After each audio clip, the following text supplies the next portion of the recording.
Everybody, my name is Devin Constable. I am the program coordinator here at the College Diabetes Network.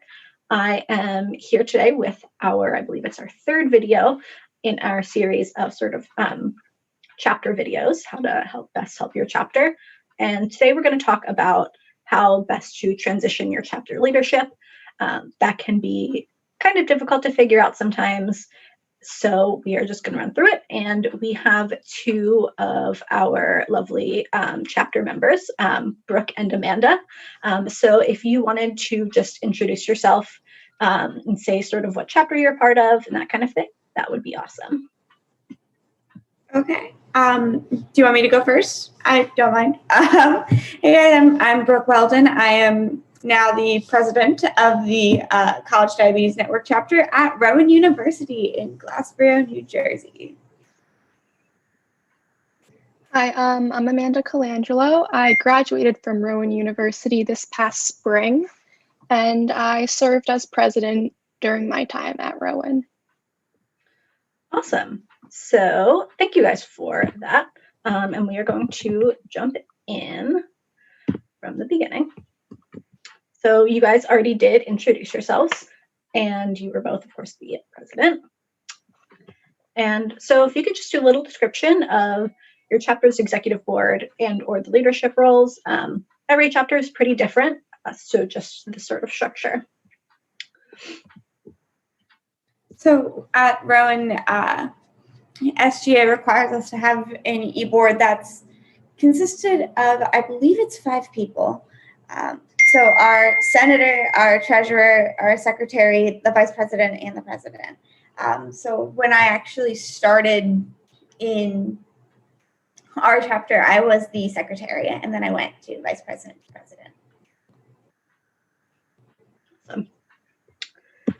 And then, so you just mentioned the SGA, but were you required to register with your school? And if so, what was that process like, especially in terms of having to have any sort of leadership or executive board there? Yeah, so I was here when the chapter began, and I went through the SGA registration process. So, I mean, we're not no club's required to be an SGA organization, but if you want benefits like being able to rent rooms, a budget, stuff like that, you need to register. It was a year-long process.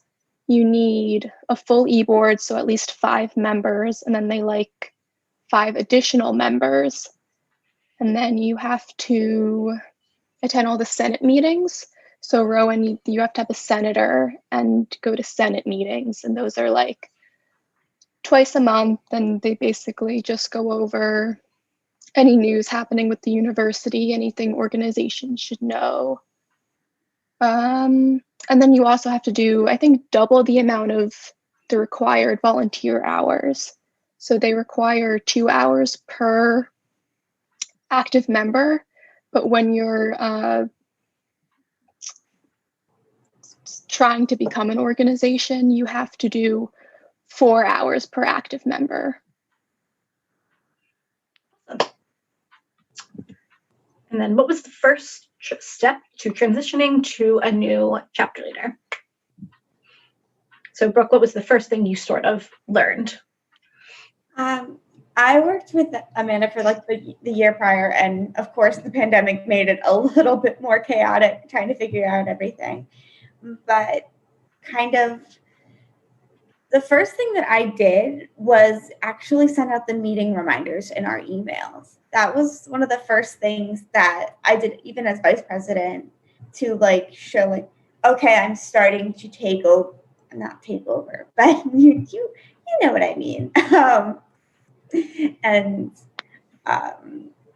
We mainly it's just working together and not feeling like I'm just sort of thrown to the wolves. It's okay, you can do this thing while I'm still here, so we can start figuring out how to make it happen. Awesome. Amanda, did you have anything you wanted to add on to that? I was just going to say, I think since she was the vice president, it really helped for me to kind of give her tasks that like I would typically do and have her just like start to do them so that there wasn't like a big shock when she became president and like didn't know what to do. Definitely.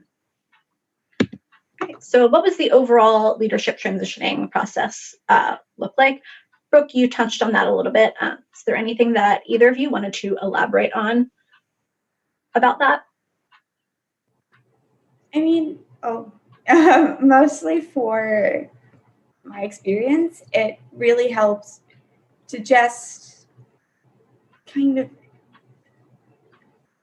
be surrounded by it almost, and to transition, it's make it feel like I'm already a part of the leadership of this, so that it went from 2 to a different 2 rather than just I'm all alone.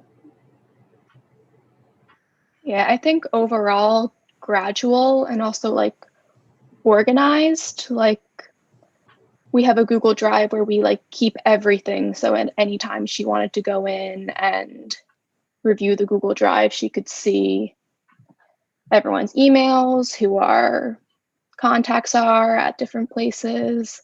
I think having your members from your e-board move up to be president is helpful because they kind of know how the SGA process works. Or just having an early election when you can, it's easier to have a more gradual process that way. Yeah, definitely.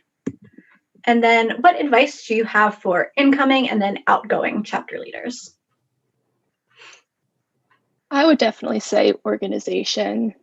I like even just making, like I have made a plan more for just like myself at the beginning of fall of like every single thing that we do each semester, what order we do those things, and like the details about it. So then she, like the person after me, has that to reference and they could add things or whatever it is. So I think definitely be organized and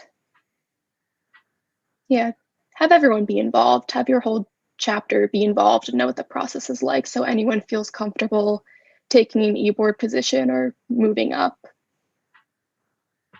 Yeah, I would absolutely kind of agree with that. And that definitely helped me going in. I feel like my biggest advice is to not be afraid, because it's a little scary to go from, yeah, I'm not the chapter leader, to, oh, I am the chapter leader. This is all kind of me right now. I'm working with everybody else. But just don't be afraid, because I promise it's not nearly as terrifying as you're thinking it is. Yeah, that's awesome advice. And then, so that sort of kind of wraps up what we have sort of talked about here today. Here is just some contact info for myself. So Devin at collegediabetesnetwork.org goes to me, of course. And there's also chapters at collegediabetesnetwork.org. So feel free to email either of them. If you have any questions about anything, if you feel like your chapter is having a little bit of trouble with leadership transitioning, if you're like watching us and you're like, what am I watching? I want to start a chapter. Those are the best places to find me. And thank you for tuning in and watching. And thank you, Amanda and Brooke, for joining us today. Thank you for having us. Yeah, thank you.